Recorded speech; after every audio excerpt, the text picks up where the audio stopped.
Valentine's Day was supposed to be a day of love and romance, but for Daisy and Mark it became a nightmare they couldn't escape.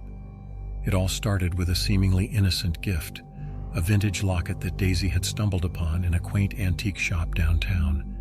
Little did she know this locket would unleash a series of terrifying events that would haunt them for years to come.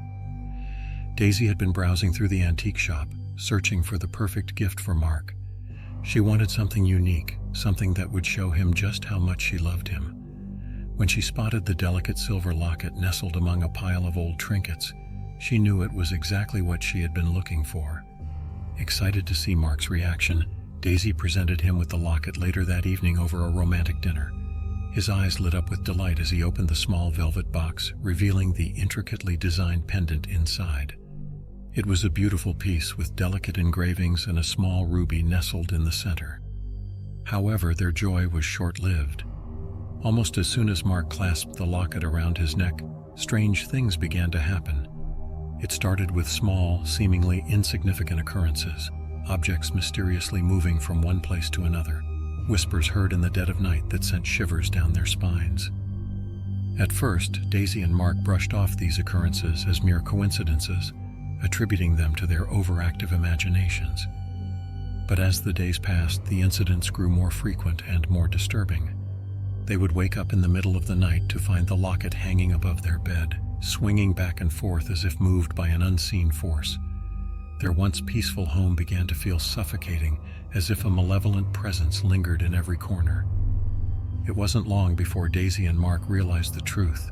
The locket was cursed, and it was bringing dark spirits into their home. Determined to rid themselves of the haunting, they sought help from every source they could think of. They consulted priests, mediums, and paranormal investigators, but no one could offer a solution. As the days turned into weeks and then months, Daisy and Mark's relationship began to fray under the weight of the curse. They argued constantly, blaming each other for bringing the locket into their lives. Yet despite their growing resentment towards one another, they couldn't bring themselves to part with the cursed object. Desperate for a solution, Daisy delved into the locket's history, hoping to uncover some clue that would help them break the curse. What she discovered chilled her to the bone. The locket had once belonged to a young woman who had been betrayed by her lover and had taken her own life in despair. Legend had it that her restless spirit still lingered within the locket, seeking vengeance on any who dared to possess it. Haunted by the knowledge of the locket's dark past, Daisy and Mark knew that they were running out of time. They had become prisoners in their own homes, tormented by the vengeful spirit trapped within the cursed locket. And as Valentine's Day approached once again, they could only wonder what horrors awaited them on the anniversary of their fateful gift. To this day, the locket remains in their possession, a constant reminder of the terrifying Valentine's Day they'll never forget. As they gaze upon its twisted metal and faded ruby, they can't help but wonder if their love was truly cursed from the very beginning. Valentine's Day, the day celebrated worldwide as a symbol of love and affection, a day when couples exchange gifts, kisses, and promises of eternal devotion. But for a group of adventurous friends, this Valentine's Day would be anything but ordinary.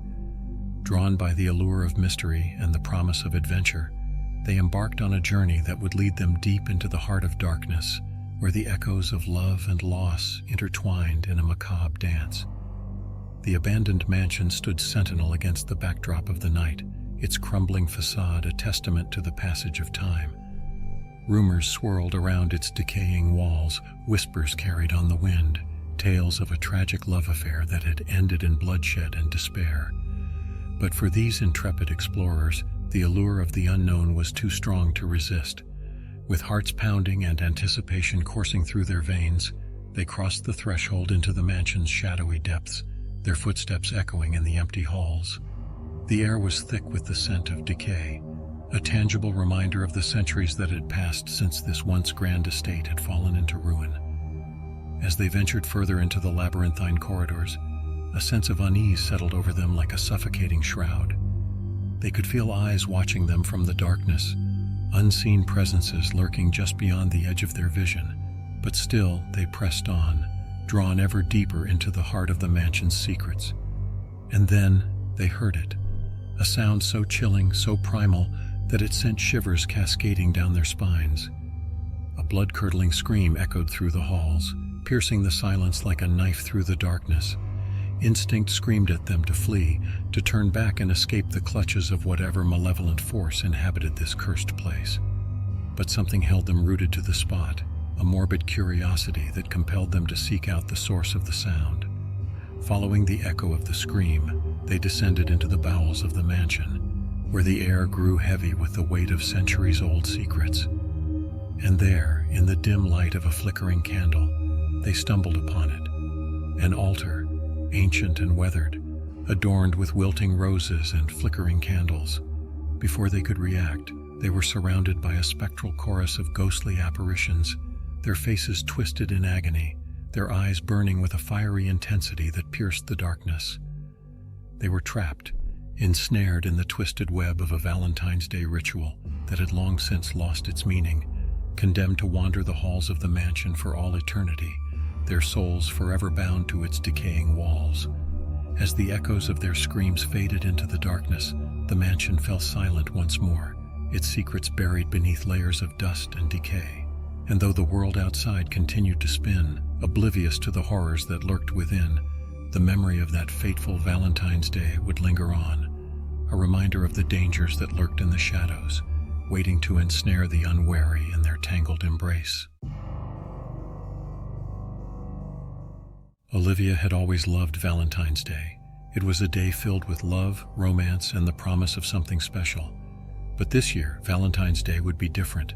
This year, it would be the day that changed everything. It started innocently enough, with a single love letter slipped under Olivia's door. The handwriting was elegant, the words filled with longing and admiration. At first, Olivia was flattered. She assumed it was just a secret admirer, someone too shy to reveal themselves in person. But as the days passed, more letters arrived, each one more intense and obsessive than the last. At first, Olivia tried to ignore the letters, chalking them up to harmless infatuation. But as the letters became increasingly threatening, she knew she could no longer ignore the danger that lurked behind each word. The writer spoke of undying love, of a desire so strong it bordered on obsession. They vowed to never let Olivia go, to always be by her side, no matter what. Terrified, Olivia contacted the police, hoping they could help her uncover the identity of her stalker. But despite their best efforts, they couldn't find any leads. The letters were postmarked from different locations, making it impossible to trace them back to their source. Olivia felt like she was living in a nightmare, trapped in a never-ending cycle of fear and uncertainty. On Valentine's Day, Olivia received a bouquet of red roses, accompanied by a note that sent chills down her spine. "I'll never let you go," it read, the words written in blood-red ink. Panic surged through Olivia's veins as she realized the severity of her situation. She knew she was in danger, knew she needed to get help before it was too late. With trembling hands, Olivia dialed 911, her heart pounding in her chest as she waited for someone to answer. But before she could utter a single word, she heard it, the sound of footsteps outside her window, slow and deliberate, like the approach of a predator stalking its prey. Frozen in fear, Olivia watched as a shadowy figure emerged from the darkness, their features obscured by the cloak of night. She screamed for help, her voice echoing through the empty streets, but it was too late. By the time the police arrived, the stalker was gone, disappearing into the night like a ghost. In the days that followed, Olivia lived in constant fear, never knowing when the stalker would strike again. She installed security cameras, changed the locks on her doors, and did everything in her power to protect herself from the relentless pursuit of her unknown tormentor.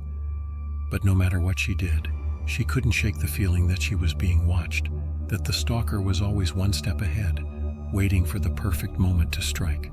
To this day, Olivia lives in fear, haunted by the memory of that fateful Valentine's Day. She's learned to be vigilant, to never let her guard down, but deep down, she knows that the stalker is still out there, biding their time, waiting for the opportunity to make their presence known once again. And until they're caught, Olivia knows that she'll never truly be safe.